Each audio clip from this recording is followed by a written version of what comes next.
I spent my life holding my family together, until my own sister shattered everything. I raised my siblings, paid their bills, and even funded my sister's wedding. But when she called my adopted daughter a mistake at her bachelorette party, I saw her true colors. She expected me to brush it off. Instead, I told her the wedding funds were gone. That's when the real chaos began. Screaming, guilt-tripping, family turning against me. But the worst part? My daughter revealed what my sister had been secretly telling her for years. That was the moment I realized, this isn't my family anymore.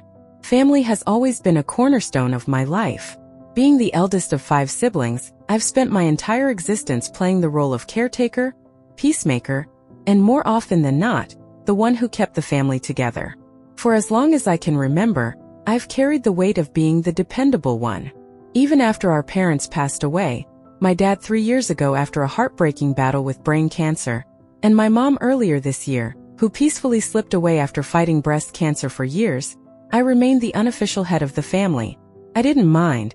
It's just who I was. I loved my siblings deeply, even when it meant putting my own needs second. It was my identity, Deanna, the big sister who always found a way to keep everyone afloat. I helped Clara, my sister, cover rent when things got tough. I helped organize and pay for family gatherings. I even took on the monumental responsibility of adopting my cousin's child, Decker, when her life fell apart. Through it all, I thought my siblings appreciated me, respected me, and valued what I gave to the family. But then came the night of Clara's bachelorette party. Clara, the youngest of us at 30, was finally getting married, and I couldn't have been happier for her. She'd found a loving fiancé, Kevin, and I wanted to make her feel celebrated. As her big sister, I'd agreed to be her maid of honor, and my wife, Honey, and I even offered to cover most of the wedding expenses. Clara's happiness was all I wanted to focus on, especially since she'd struggled with a lot after Mom passed. For the bachelorette dinner, I booked a private room at an upscale restaurant, ordered her favorite cocktails, and made sure she and her friends had everything they needed for a fun and memorable night. The night started off great. Clara seemed thrilled, her friends were lively, and the room was filled with laughter.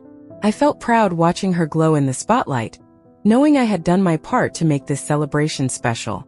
It was one of those rare moments when I let myself relax and feel like the effort I constantly put into my family was worth it. Then the conversation shifted. One of Clara's friends casually brought up how great it was that I'd adopted Decker, my cousin's daughter, after her mother's tragic death. It wasn't an easy journey. Decker had witnessed her mother's murder at the hands of her father, my cousin, in a drunken and drug-fueled rage. After years of court hearings, paperwork, and counseling, the adoption was finalized when Decker was 5. She's 13 now, thriving in school, and the sweetest, most resilient child I've ever met. I couldn't be prouder to call her my daughter. So when Clara's friend mentioned Decker, I smiled, ready to chime in with a story about her latest accomplishment in kickboxing. But before I could say a word, Clara laughed. A cold, hollow sound that didn't match the warm atmosphere of the room. "She's a mistake," Clara said. The room fell silent. My heart stopped. I blinked, thinking I must have misheard her. "What did you just say?" I asked, my voice trembling despite my best efforts to stay calm. Clara waved her hand dismissively, like it was a joke I wasn't in on. "I said she's a mistake. I mean, come on, Deanna. You're married to another woman. You weren't exactly supposed to have kids. And honestly, Decker's damaged goods. You shouldn't have taken her in." The words hit me like a freight train. I stared at her, completely blindsided, trying to process what she just said. My sweet, loving daughter, my whole heart, my reason for getting up every day, was being referred to as a mistake by her own aunt. The same aunt whose wedding I was funding, whose rent I had helped pay, whose happiness I had prioritized. "That's not funny, Clara," I said, my voice shaking with a mix of hurt and anger. Clara didn't back down. She shrugged and added, "I mean, I'm just saying, it's not like she's really your child. She's Charlie's. You know how messed up she must be, coming from a guy like that. It's only a matter of time before you and Honey have a real kid, and then, well, you'll see." I was speechless. Clara laughed again, trying to pass it off as a joke, but there was no humor in her voice. It was venomous, a deliberate attack that cut me deeper than I thought possible. I wanted to scream, to throw my drink in her face, to demand an explanation for why she thought it was okay to speak about my daughter that way. But instead I just stared at her, my chest tight and my eyes burning with unshed tears. The rest of the table seemed uncomfortable, but no one said anything. Clara quickly changed the subject, probably sensing the tension, but the damage was already done. My mind was racing, replaying her words over and over again. I couldn't believe it. How could my own sister, someone I had always been there for, say something so cruel? I didn't stay much longer after that. I quietly excused myself, paid for everything, including 3 more rounds of drinks for the group, and left. Clara didn't even stop me. She didn't apologize or try to explain herself. She just let me walk out as if nothing had happened. When I got home, I told Honey everything. My wife has always been my rock, and as I broke down in her arms, she held me tightly, anger radiating from her as I recounted Clara's words. Honey has a fierce protective streak, especially when it comes to Decker, and I could see the rage simmering just beneath the surface. She said, "What?" Honey asked, her voice low and dangerous. I nodded, wiping my tears. She called Decker a mistake, and she said we'll abandon her when we have a real kid. Honey's jaw clenched. She doesn't get to say that. She doesn't get to talk about our daughter like that.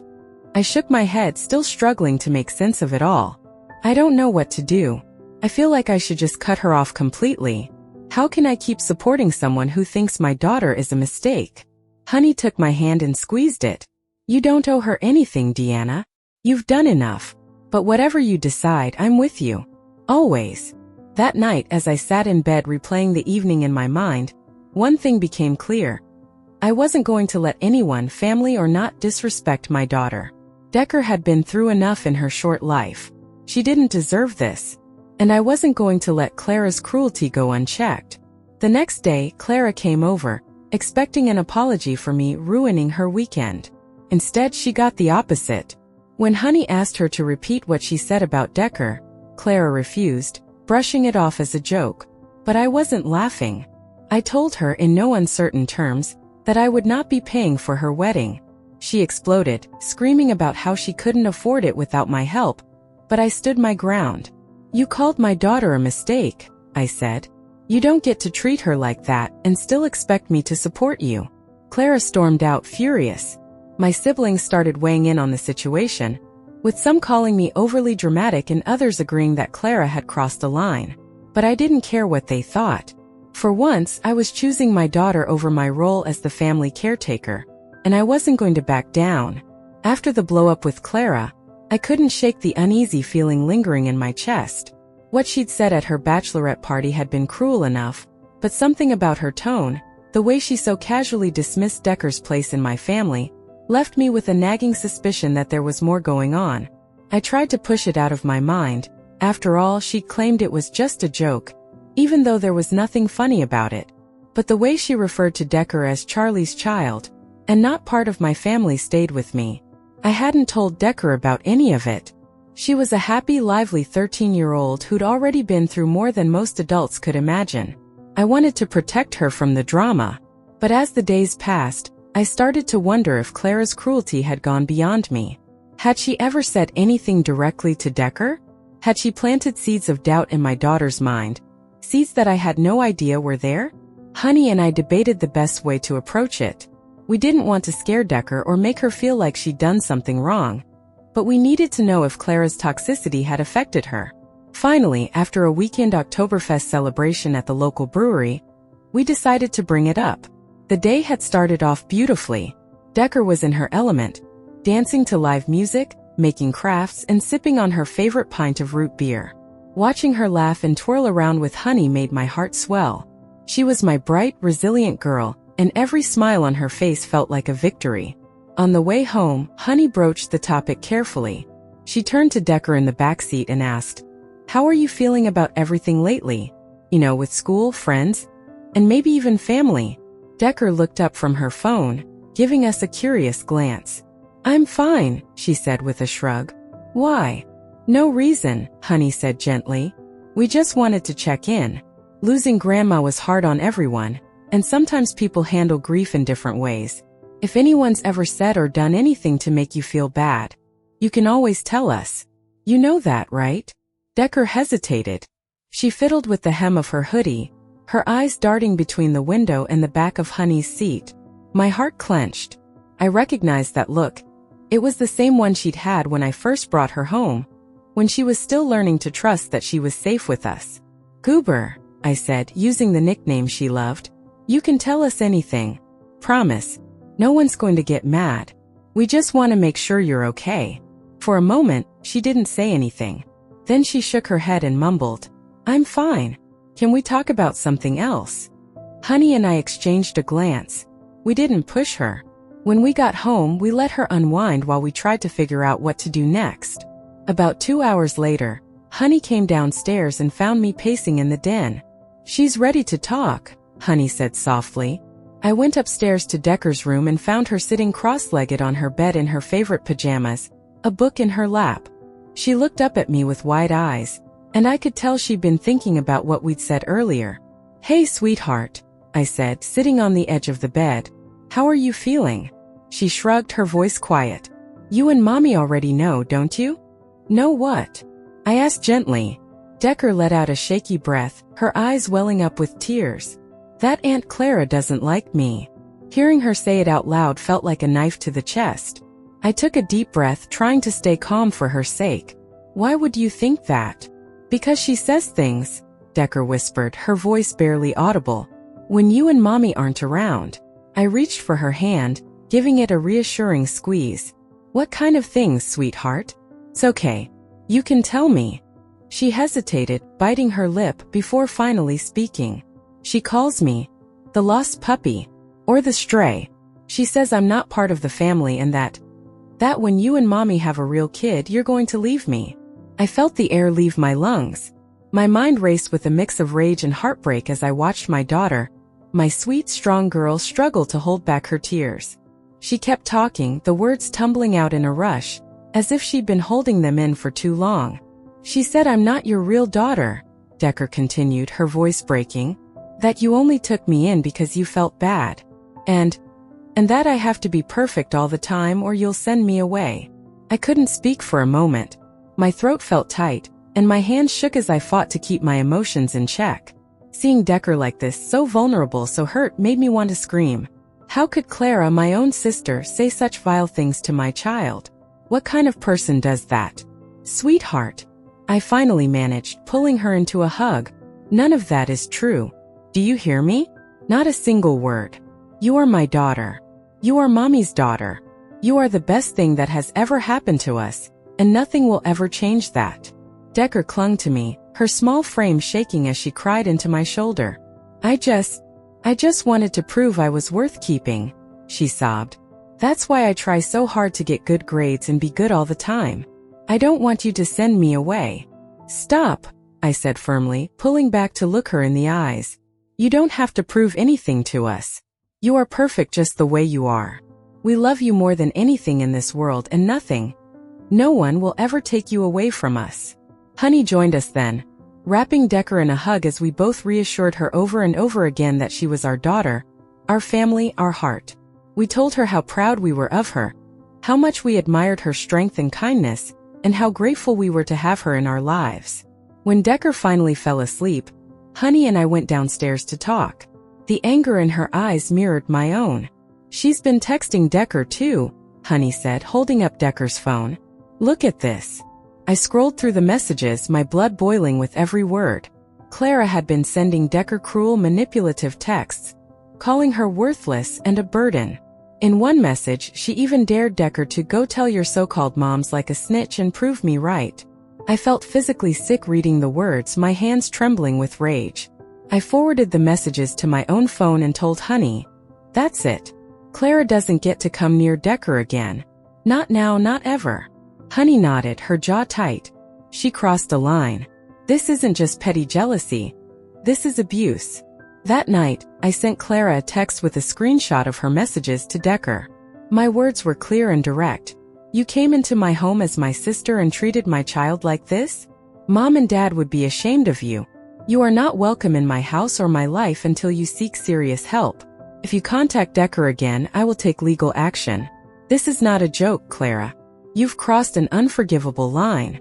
For the first time in my life, I wasn't going to be the caretaker, the fixer, the one who smoothed things over.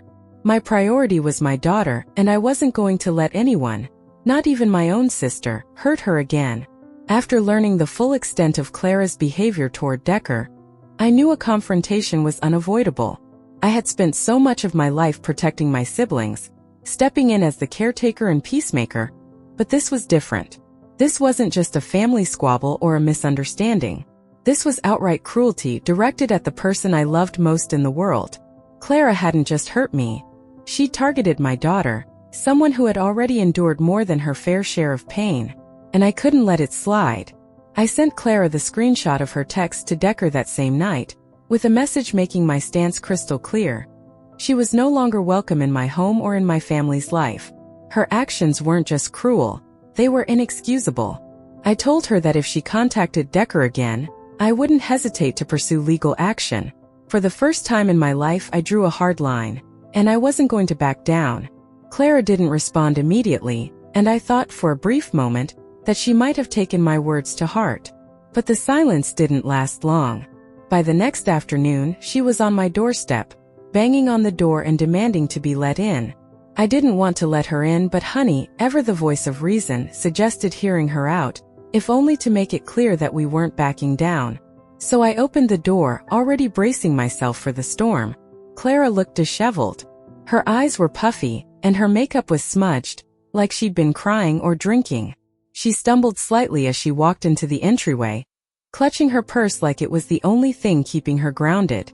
"Deanna," she started, her voice wavering. "You have to understand. I didn't mean it. I wasn't thinking. I was drunk and I just said some stupid things. But I love you and I love Decker. You can't cut me off like this."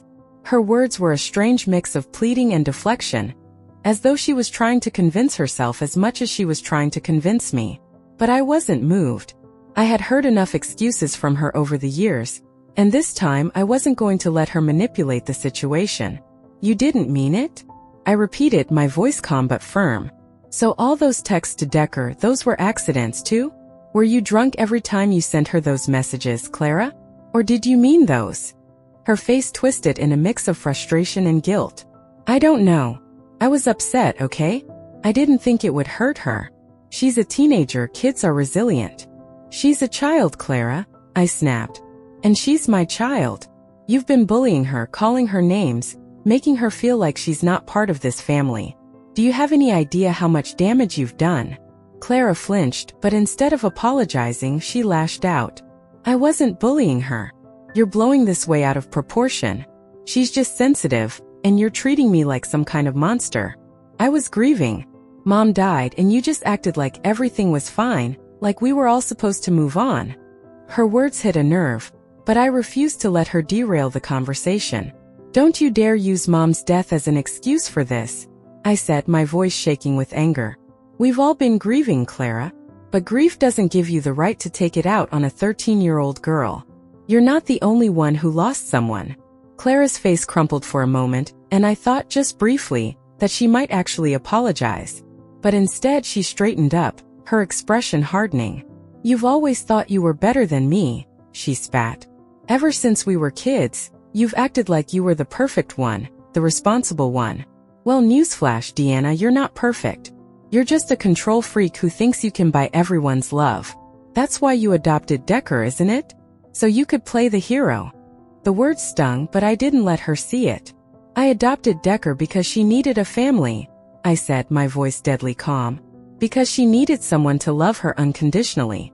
And I love her more than anything in this world. So if you think I'm going to stand here and let you tear her down, you're dead wrong." Clara's hands clenched into fists, her face turning red. "You're choosing her over your own sister," she demanded. "After everything I've been through?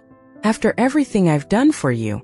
What you've done," I said, my voice rising now, "is torment my child and make her feel like she doesn't belong. So yes, I'm choosing her. Every single time. She's my family, Clara. And if you can't accept that, then you have no place in our lives." That's when things escalated. Clara let out a scream of frustration and grabbed the can of sparkling water sitting on the entryway table, hurling it at me. It hit me in the shoulder, not hard enough to hurt, but hard enough to make Honey spring into action. Before I could even react, Honey had stepped between us, her voice sharp and commanding. "That's enough," Honey said, her eyes blazing. "You need to leave. Now." Clara didn't move. She just stood there, breathing heavily, her hands shaking. "You're turning her against me," she said, her voice breaking. "You're making me out to be the bad guy." "You did that yourself," I said, my tone cold. "And you need to leave, Clara. This isn't your home anymore." She started to argue again, but Honey didn't give her the chance. "You have 60 seconds to get out," she said firmly, "or we're calling the police." Clara glared at us, her face twisted with anger and pain. For a moment I thought she might lash out again, but then she turned and stormed out the door, slamming it behind her. I stood there, my heart racing, as Honey locked the door and turned to me. "Are you okay?" she asked, her voice soft now. I nodded, even though I felt anything but okay. "I don't know how we got here," I said quietly. "I don't know how she became this." "She needs help," Honey said, pulling me into a hug. "But that's not your responsibility. Your responsibility is to Decker. And you did the right thing." After Clara left, I called the police and filed a report about the incident.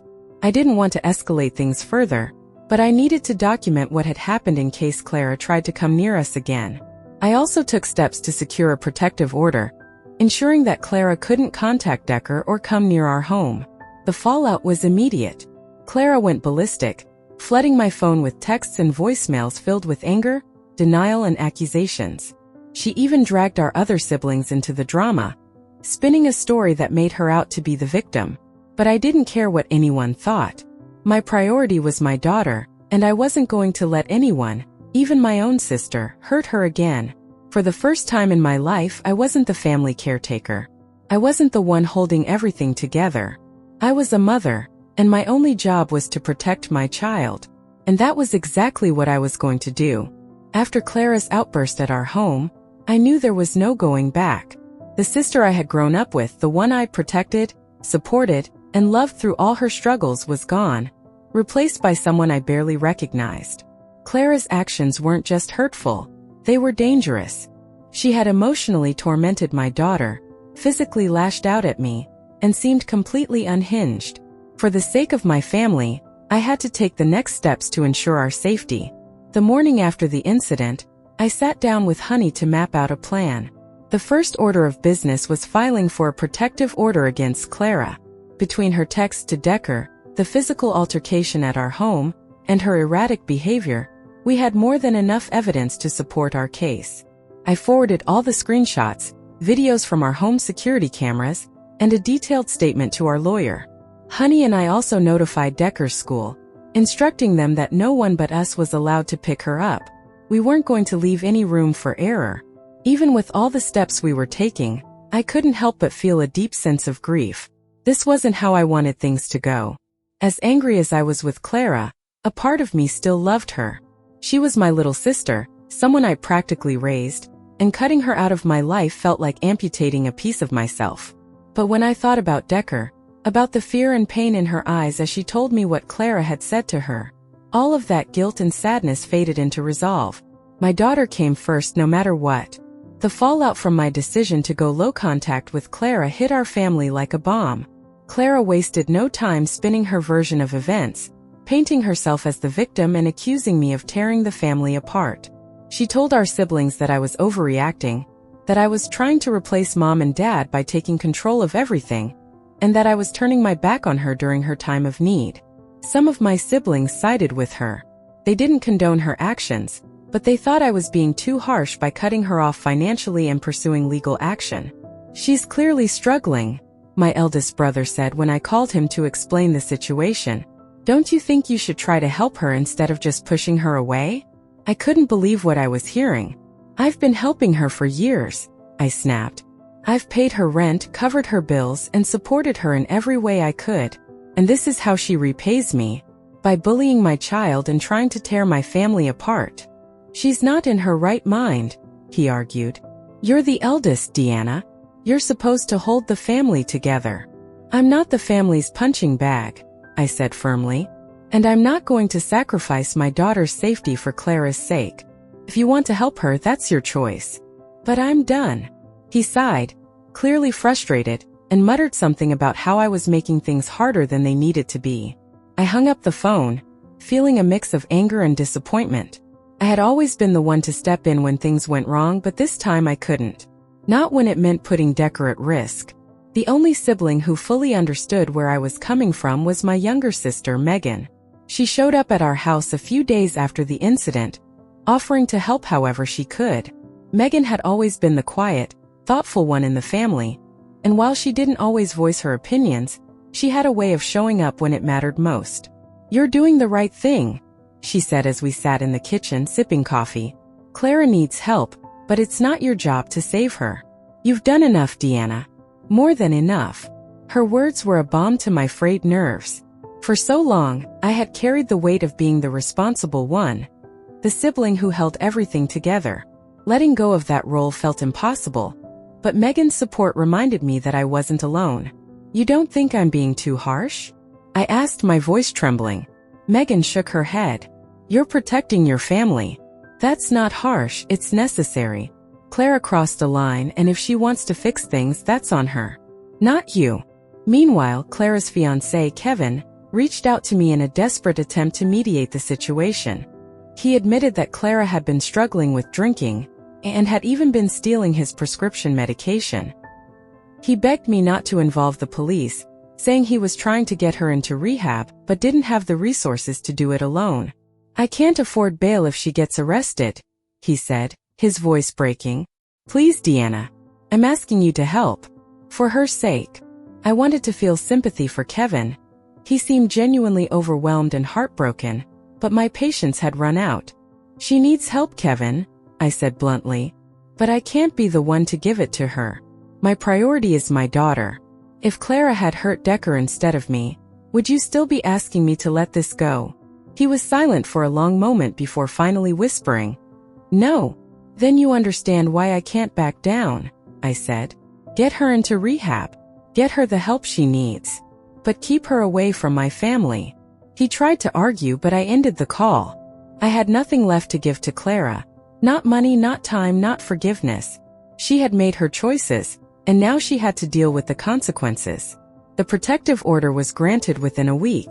Clara was prohibited from contacting me, Honey, or Decker, and she was barred from coming within 500 feet of our home. It felt like a small victory, but it came with a heavy heart. This wasn't how I wanted things to end. I had always imagined that my siblings and I would stick together no matter what, that we'd honor Mom and Dad's legacy by staying close. But Clara's actions had shattered that dream, and there was no putting the pieces back together. As the weeks went by, I started to notice a shift in Decker. Without Clara's toxic influence, she seemed lighter, happier. She smiled more, laughed more, and stopped second-guessing herself as much. One evening, as we sat on the couch watching a movie, she turned to me and said, "I'm glad Aunt Clara isn't around anymore." "Why's that, sweetheart?" I asked gently. "She made me feel like I didn't belong," Decker said, her voice steady. "But now, I feel safe." Her words brought tears to my eyes. In that moment, I knew I had made the right decision. No matter how much it hurt to cut Clara out of my life, protecting Decker was worth it. She was my daughter, my whole heart, and I would do anything to keep her safe. The weeks after filing the protective order against Clara were a whirlwind of emotions. On the one hand, there was relief. Decker was finally free from Clara's toxic influence, and the sense of safety in our home had been restored. But on the other hand, there was a deep sadness and almost crushing sense of loss. Clara wasn't just a sister to me. She had been my responsibility, someone I had looked after and cared for my whole life. Cutting her out felt like losing a piece of myself, and I struggled with the guilt that came with it. But every time I felt that pang of guilt, I thought of Decker. I thought of the tears she cried as she told me what Clara had said to her, the fear in her voice as she wondered if she'd ever truly belong. And I knew I had made the right choice. One evening, as I sat on the back porch with Honey, I finally let myself talk about the guilt that had been eating away at me. The autumn air was crisp, and the sound of Decker laughing with our dog in the yard was the perfect backdrop to the conversation. "I feel like I've failed her," I admitted, staring down at the mug of tea in my hands. "I've always been the one to take care of everyone, and now I've just given up on her." Honey reached over and placed a hand on mine. You haven't failed anyone, Deanna. You've been more of a sister to Clara than she ever deserved. But at some point you have to stop setting yourself on fire to keep other people warm. You didn't give up on her. She gave up on herself. And that's not your fault. Her words hit me like a tidal wave, and for the first time in weeks, I felt like I could breathe. Honey was right. I had done everything I could for Clara, but she had made her choices. My job now wasn't to fix her. It was to protect my family and make sure Decker knew she was loved no matter what. Decker, for her part, seemed to thrive in the absence of Clara's negativity. With the protective order in place and her phone free of cruel messages, she was finally able to focus on being a kid again. Her grades, which had always been good, started improving even more. She threw herself into kickboxing, earning her first tournament trophy and proudly displaying it on the mantle. One night, as I tucked her into bed, she looked up at me with a shy smile. "Mom." "Yes, sweetheart," I said, brushing a strand of hair from her face. "I just wanted to say, thank you for choosing me." Her words brought tears to my eyes. I leaned down and kissed her forehead. "I'll always choose you, Decker. Always." She grinned, her confidence shining through in a way that made my heart swell. "I know." As for Clara, the fallout from her behavior was significant. Her fiancé, Kevin, ended up calling me a few weeks after the protective order was issued. He sounded exhausted, his voice heavy with guilt and frustration. "She's out of control," he admitted. "I've tried everything, but she doesn't want help. She keeps blaming you for everything. Says you've turned the family against her. I don't know what to do anymore." I felt a pang of sympathy for him. Kevin had always seemed like a decent guy, but he was clearly in over his head.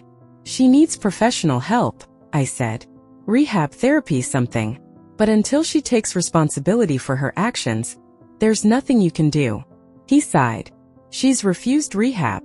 Says she doesn't have a problem." "I'm sorry, Kevin," I said, my voice firm but kind. "But I can't get involved anymore. My focus is on my family." He didn't argue, and we ended the call on a somber note. I didn't hear from him again after that, and as far as I knew, their engagement ended not long after. Clara's spiral seemed to continue, but I had to let it go. I had done everything I could, and now it was up to her to decide whether she wanted to change. With Clara out of the picture, I found myself leaning more on my younger sister, Megan.